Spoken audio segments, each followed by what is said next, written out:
Hello everyone. The first session of the chapter enzyme is an introductory session which explains certain terms related to enzymes and its specificity. You know that enzymes are molecules that catalyzes biological or biochemical reactions. They usually exist in very low concentration in cells where they catalyze metabolic reactions.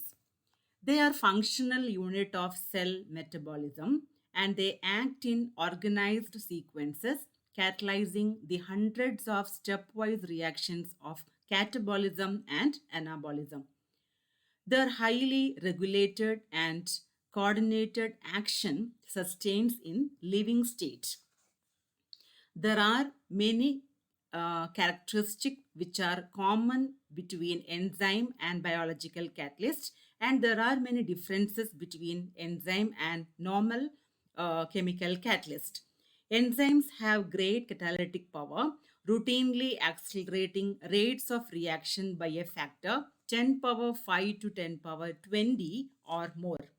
Still, they function at ordinary pressure and temperature and a pH usually near neutrality. Though they usually exist in very low concentration in cells, they are responsible for virtually all of the chemical reactions in cells.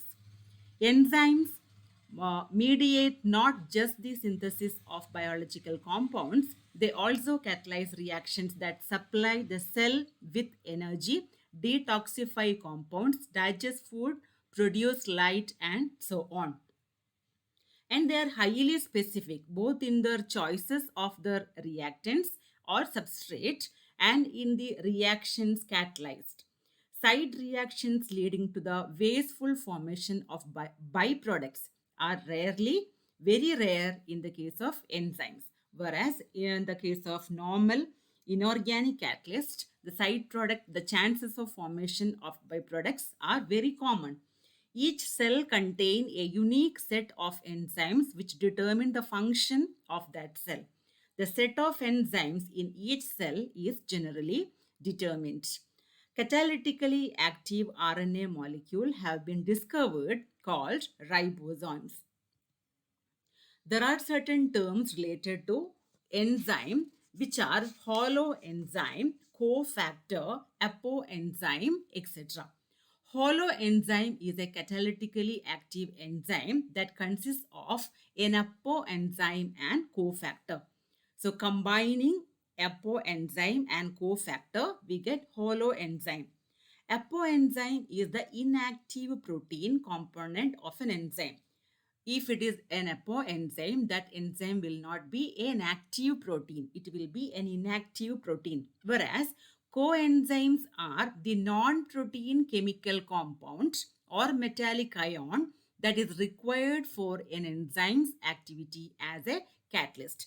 When these two combine together, we get an active enzyme. When coenzyme and apoenzyme combine together, we get holoenzyme. Coenzymes are complex organic cofactors required for the action of some of the enzymes. They can be, they may contain vitamins as components also. So here you can say an apoenzyme is combining with a coenzyme to form holoenzyme. This apoenzyme is inactive part of the protein. Then cofactor, which is non-protein, but this is the activator. When both are combined, we get the holoenzyme. Coming to a term called active site of an enzyme. The specific area of the enzyme that binds the substrate or substrates and transform it is termed the active site. It represents only a small portion of the enzyme surface. It will be almost equal to around 5% of the entire surface area of the enzyme is considered and is usually a shallow depression or a cleft in the surface of the enzyme. The active site is a three-dimensional entity containing amino acid residues from different part of the enzyme molecule. Binding of the substrate to the enzyme depends upon the precise arrangement of atoms, both the active site and the substrate. Coming to the specificity of enzyme, enzymes are highly specific for the reactions that catalyze and produce only the expected products from the given substrate. That is, there will not be any wasteful side reaction or side product when the reaction is catalyzed by enzymes. Enzyme specificity greatly contributes towards the ordered metabolism that makes life possible. If not, it saves lot of energy for cells, and it also does not allow the potential buildup of toxic byproducts. The specificity of an enzyme are of four types, which are absolute specificity, group specificity, linkage specificity, as well as stereo specificity. This linkage specificity can be also termed as low specificity. Coming to absolute specificity of an enzyme, some enzymes act on and only one substrate. These enzymes will act only on one substrate, and they can recognize only one type of substrate and implement their catalytic action. For example, succinate dehydrogenase catalyzes the oxidation of only succinic acid.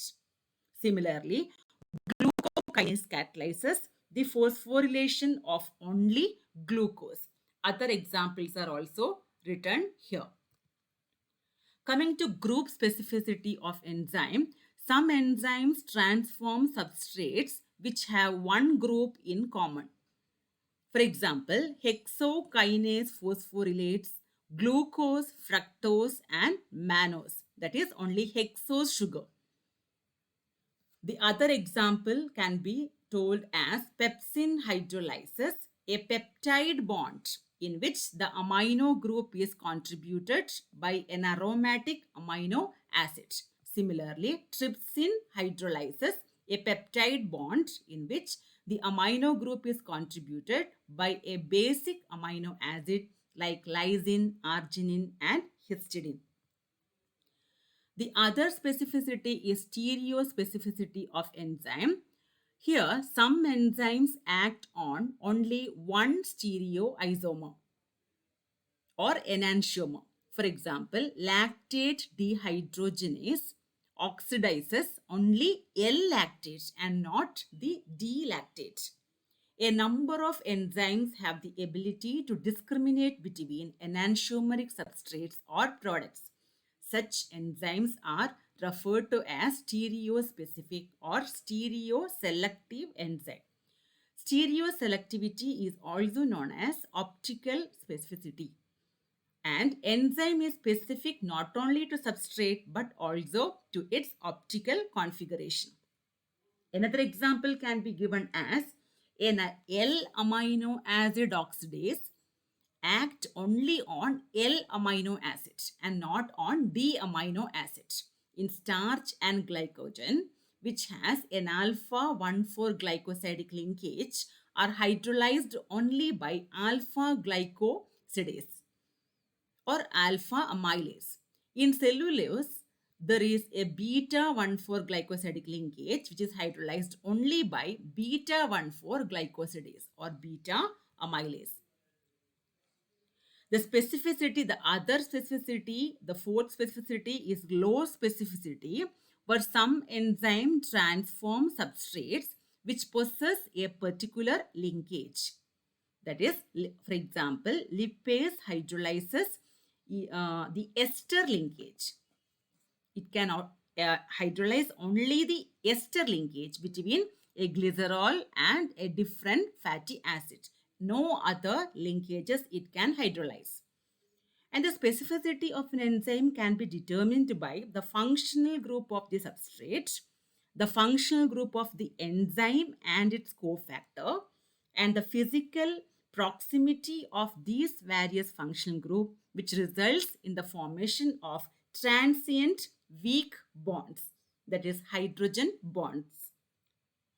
So in this session, we have seen the action of enzyme, the catalytic nature of enzyme, the comparison between enzyme and normal inorganic catalyst, certain terms related to the enzyme, then specificity of enzyme and its division to absolute, group, stereo, as well as low specificity.